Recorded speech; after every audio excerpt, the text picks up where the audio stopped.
Hello, everyone. My name is Rebecca, and welcome back to My Bookish Travels. If you are here to see what I read on days 6, 7, 8, 9, and 10 for this challenge, you are in store because I did a lot of reading during these 5 days. So here we go. Starting with day 6, the first book I picked up was A Court of Thorns and Roses by Sarah J. Maas. I ended up reading 16 pages of this on my lunch at work. I also ended up listening to 2 hours and 19 minutes of Take Control of Your Life by Mel Robbins on Audible. Wasn't fully engaged in this audio. I really struggled with it. I didn't love it as much as I thought I would, and I think it's because you're listening into someone else's counseling and therapy, and it just felt really wrong. And I think that's why I wasn't liking it very much. After that, I read The Missing Golden Ticket and Other Splendiferous Secrets by Roald Dahl. This was 118 pages, and if you are curious about some of the original writings for Charlie and the Chocolate Factory, names, characters, possible original ending, then you should definitely check this book out. It had a lot of really interesting facts about Roald Dahl, as well as Charlie and the Chocolate Factory. So this was the only book I ended up finishing, which put me at a grand total of 12 books completed so far in the challenge.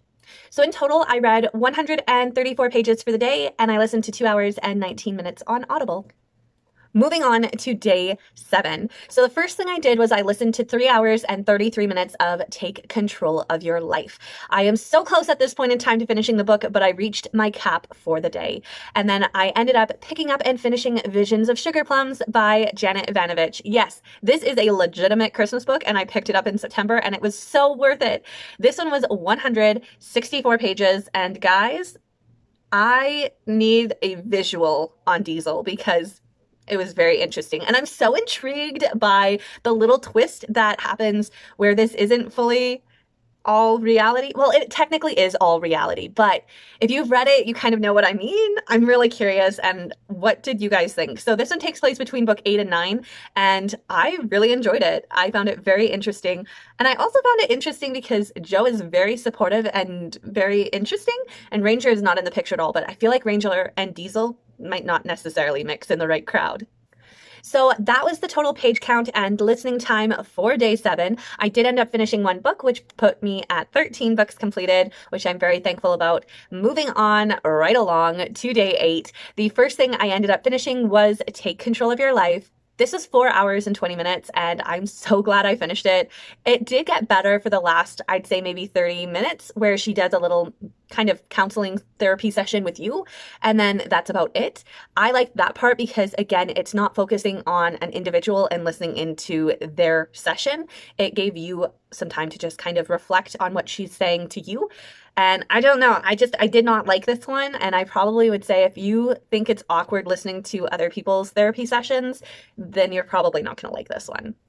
The second book that I picked up and completed on day 8 was Pears with Pinot by Mary Ann Tippett. So what's interesting is this author has set the story in Ottawa and Niagara-on-the-Lake. I actually purchased this in Niagara-on-the-Lake when I was at Henry of Pelham last summer with my mom. And I thought it sounded really cute. These two people, they don't know each other, but they end up filling in this questionnaire on a dating app, and they get paired together and absolutely hate each other. This was so poorly written, and I hate to say that. It was cute, but there was times where things were not actually wrapped up properly, or they were left completely unresolved and almost as if it didn't even actually happen. And I was actually like, this book did not have a lot of time spent writing it and potentially editing it. And then I found out that this was actually written in a 3-day time span for a competition, and she won. But I think before this was published, there should have been a little bit more going on with it. And I hate to say that and be like really destructive about an author's work, but this was just not good. And I'm glad that I read it and it's only been on my shelf for a year because it's not going to be staying with me. And as mentioned before, I did finish both the audio and this book. So that put me at a total of 15 books completed for this challenge. Listening time and the pages read were only connected with these 2 books. So you already heard those numbers. All right, so now we move on to day 9, only 2 days left to update. So here we go. Day 9 had a lot of variety for the reading. It was a Saturday, so it gave me a little bit of extra time to lay in bed and read. So the first one I picked up and finished is An Illustrated Book of Bad Arguments. This is by Ali Almossawi. this last name. This is okay. It wasn't what I was necessarily expecting though. So I didn't give it a higher rating because I expected something different based on what I had seen for why I had picked this up originally. It's kind of sad. I guess I just had a couple duds back to back. And I'm glad though that I've been reading them because it means that they're not just sitting there on my shelf and I have all these hopes to read them. It means I'm reading them now. This one was a total of 55 pages. Next, my mom and I ended up choosing our next physical book to read. We always keep a physical on the go, and after we finished Life of Pi, we needed another, and we decided to read Jane Eyre. I love this edition. It is a Barnes & Noble leather-bound classics edition. So we read 2 chapters in this, and it was a total of 14 pages. Next, I ended up picking up and completing the last 44 pages in ACOTAR, and guys, wow, this book.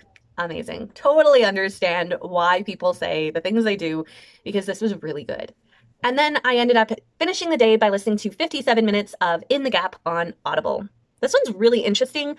I do feel really bad for this man's children though, because he did change and turn on his country and became a spy for the Russians. And he was an operative. And I'm just at the beginning stages of it, so I can't really say a lot about it because I don't know any more than what I am hearing thus far. As of this point in time, I have completed episode 1 on this day. So in total, 57 minutes were listened to and 113 pages were completed day 9. So again, I really like variety. So on the 10th, which was Sunday, I did have some extra time to do some reading, so I spread it out a little bit. I ended up listening to 1 hour and 2 minutes of In the Gap on Audible. This is actually a funny story because I actually had to go back and restart episode 1 because my mom heard some of it and was like, this sounds really interesting. I want to listen to. So I re-listened to episode 1 on this day and we listened to a few minutes into episode 2 and then we had to call it quits because it was getting late and your girl had to go to work the next day. Then I ended up picking up and completing all 96 pages of Encyclopedia Brown Saves the Day. This is by Donald J. Sobel. This is so interesting. I've never read an Encyclopedia Brown book before, but I enjoyed this so much. It definitely is a thinking book. And I know it probably sounds weird because you're like, it's not an educational book. What are you talking about? No, this one is kind of like the Clue books. They are set for middle grade, but they make you think about the mystery to solve it. And this one is really logical with regards to how they have it set up. And if you've never read an Encyclopedia Brown, you definitely should give it a try because I really liked it. And I would definitely have this entire series on my shelf because I think it's genius. Next, I read The Merciless Travis Wilde on my Kindle. This was 126 pages, and this actually completed this series for me. I loved this one so much. It was the best out of all of the books in this series. I feel like all of them dealt with very unique situations, but this one was by far, out of all 3 of them, my absolute favorite and dealt with so many different layers. And finally, I read The Boat Contest by Sherry Lewis, and this was 28 pages. I didn't realize this even existed. I had one of them, well, I still have it, but I had one from my childhood where I had a little lamb chop puppet.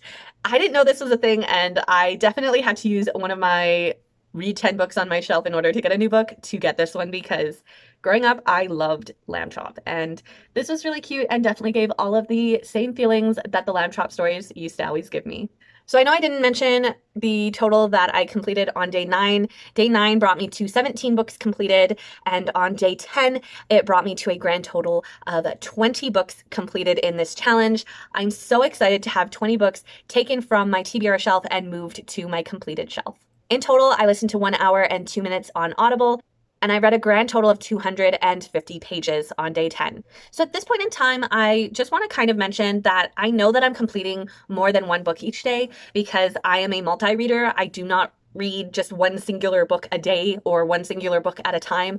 I definitely read multiple in different formats because I like the variety. But I also wanted to mention that I'm also taking a lot of shorter books that have been on my shelf for a while and I'm getting those knocked off quickly. So it gives me time to be able to pick up other books here and there.